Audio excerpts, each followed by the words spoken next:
Reflect for a moment these questions. What motivates you to doing what you are doing? What motivates you to doing what you are doing? Whether at home, at work, or at church, or in your own intimate circles of friends.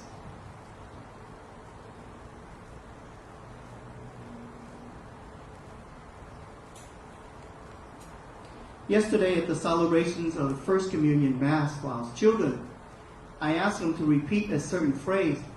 And the two phrases I want you to kind of think about is, I am Catholic and I am Eucharist. I am Catholic and I am Eucharist. Because yesterday, for the first time, many of our children coming back to Mass since March, and we delayed their receiving of the sacrament because of the pandemic. But it's also a moment for us to reflect upon these two statements. What motivates you to be Catholic?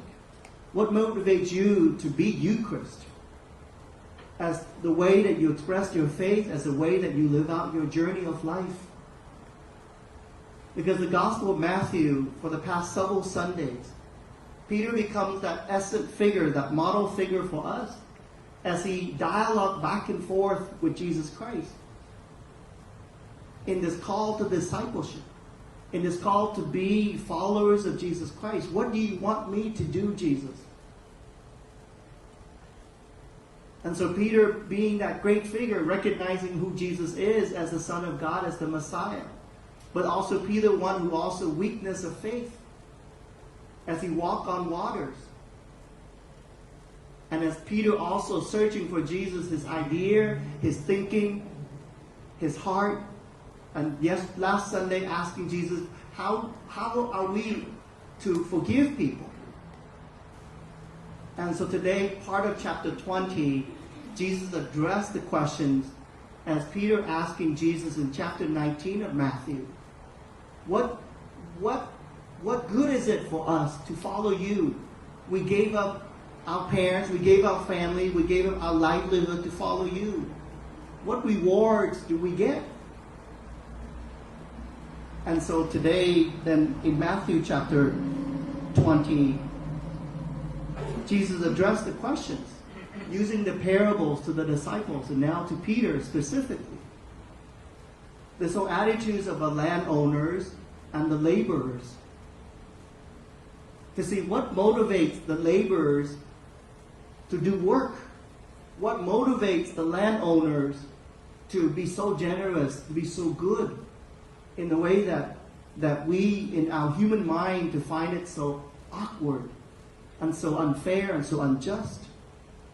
But the address to this part of the parables here is not about just wage, but it's all about this call to discipleship. This call to, when you say to yourself and to say to others, I am Catholic Christians. I am Eucharist. But what is the heart of that statement that you are saying? We come to see then in our second reading from Philippians, where we move from the letter to the Romans now to the later stage of Paul's life. He's in prison. He knows that his imminent death of martyrdom is approaching soon and very soon. And so he kind of writes to the Philippians community and addresses this whole statement of who he is and what motivates him to be that new evangelizer to the Gentiles and also to the new Jewish Christians. So he said here, Christ will be magnified in my body, whether by life or by death. For to me, life is Christ and death is gain. Another translation said, to live is Christ. To live is Christ. And that's what motivates Paul to push forward. Even all the obstacles, all the rejections, all the ridicule that he may encounter throughout his preaching career.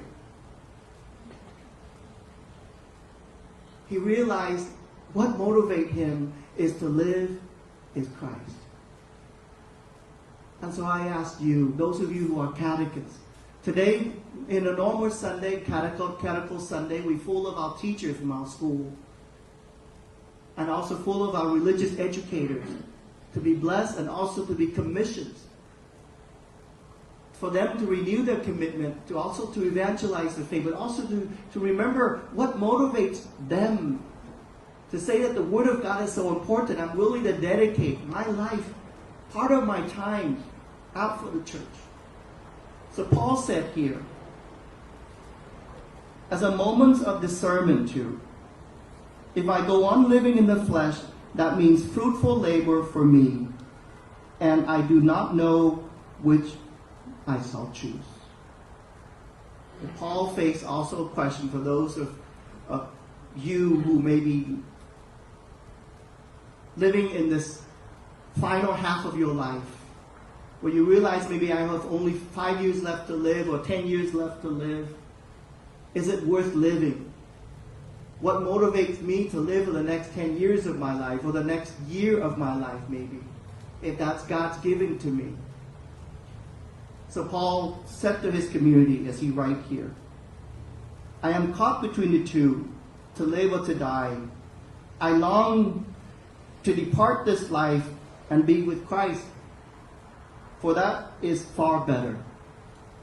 I long to depart from this life because that is far better. How many of you have heard that kind of a statement or expression from your parents, my parents, or those who have cancer, or fighting a very difficult terminal illness? I'm ready, Father. I'm ready to go. Why doesn't He take me? And that's the struggles between the two, as Paul said here as he continued. I long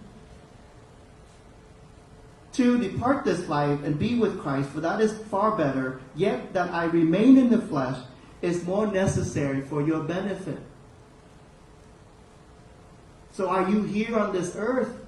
Motivates you because there are still things that you need to do, that you haven't finished. You would be angry with God if God was to take you away from this earth.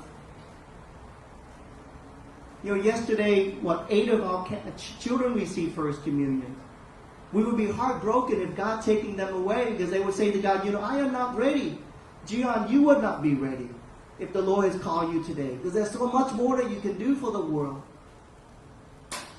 And for some of you too, you feel there's so much more you can do. But for those of us who sit in this outdoor mass, say, we are ready. So what motivates that in you and in your life? So 2 thoughts comes to mind. Is, do you have a growth mindset or a fixed mindset in the way that you motivate yourself? Do you have a fixed mindset where God has given you a lot of abilities, a lot of intelligence, a lot of gift, and you want to share that gift? A growth mindset, I have a limit qualities of abilities and talents, and yet I want to expand that ability. I want to explore the different areas of my life and gain more experiences. All of us too, when we look for a job, there are 2 types of companies that people look for, and it could also be in the context of a church. I'm giving you 2 examples of a company A. This is what company A looking for. We are a company of pioneers.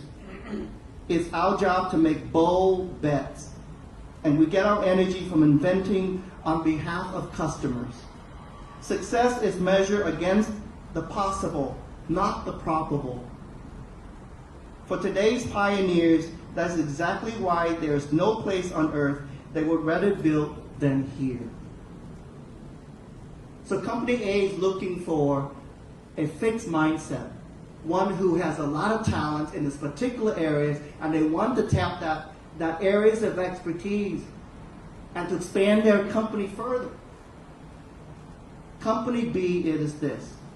If you are looking for a place that values your curiosity, passions, and desire to learn, if you are seeking colleagues who are big thinkers, eager to take on fresh challenges as a team, then this is the place for you. That is a growth mindset. And you can see that in whichever stage of your life you are in. I remember when I first, as a young engineer, I know nothing except for my textbook. So anything that helps me to grow, I would learn. I'd be open to that. There are companies that will hire young graduates to expand and to think outside the box. But there are also companies who will look for a fixed mindset, one who's already established, because they need to start from midpoint, point 7, and grow their business further, and not at point 2 and grow their business. So that transition is so important in motivating you and motivating yourself.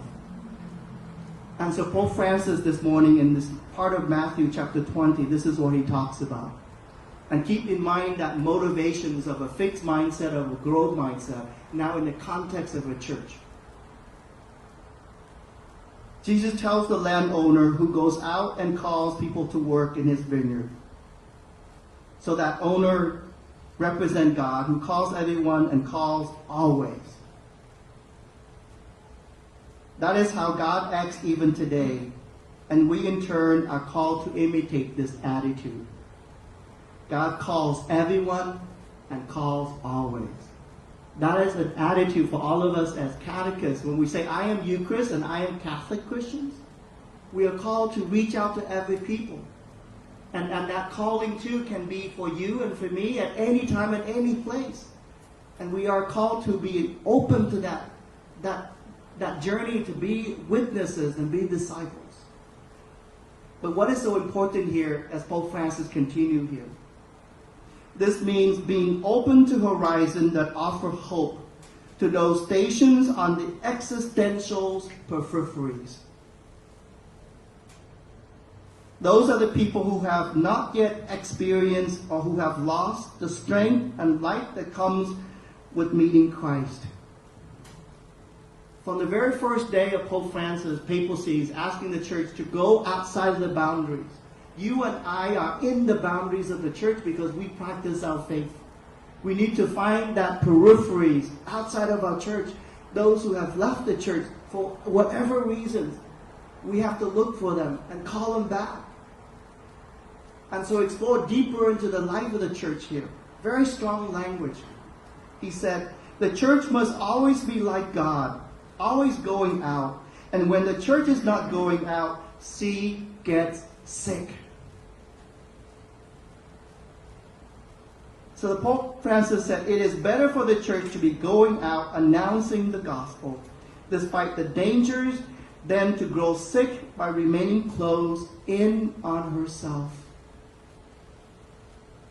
God always goes out because he's the Father who loves, and the church always needs to do the same things, always going out.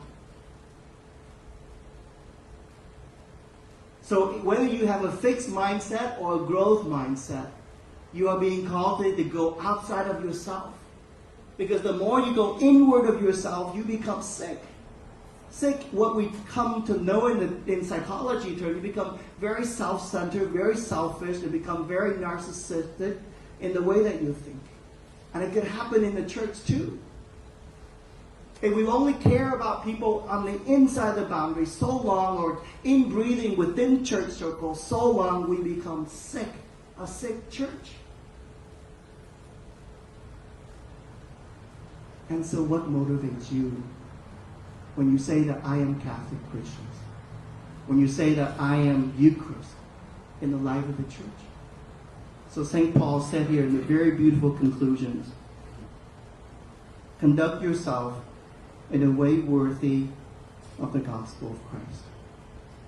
So let your motivation, whether it's fixed mindset or growth mindset, be worthy in the way that you conduct yourself as you proclaim the good news of Jesus to all catechists today and future catechists of our church.